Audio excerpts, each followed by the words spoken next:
गांव में एक युवा लड़का था जिसका नाम अर्जुन था। वह जिज्ञासु और निडर था। उसने गांव वालों की इस कहानी को सुना और तय किया कि वह तंबू के रहस्य का पता लगाएगा। एक रात जब सब सो रहे थे, अपनी लालटेन ली और अर्जुन तंबू की ओर बढ़ा। चारों तरफ अंधेरा था और झींगुरों की आवाजें गूंज रही थीं।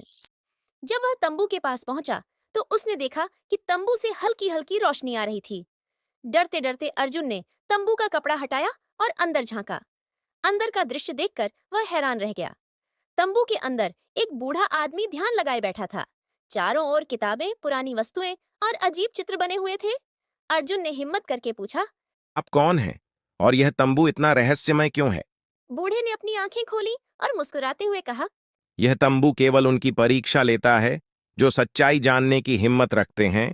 लोग डर से दूर रहते हैं, लेकिन सच्चाई यह है कि यह तंबू ज्ञान का घर है। यहाँ वो लोग आते हैं जो अपने डर से पार जाना चाहते हैं। अर्जुन ने पूछा। तो क्या मैं भी इस परीक्षा में पास हुआ? बूढ़े ने कहा। हाँ, लेकिन तुम्हारी परीक्षा अभी पूरी नहीं हुई।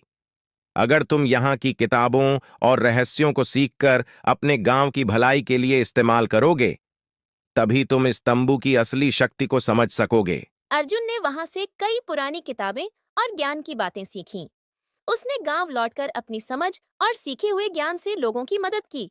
धीरे धीरे गांव वाले भी समझ गए कि तंबू में डरने जैसा कुछ नहीं था, बल्कि यह एक ऐसा स्थान था जो साहसी लोगों को सच्चाई और ज्ञान की ओर ले जाता था।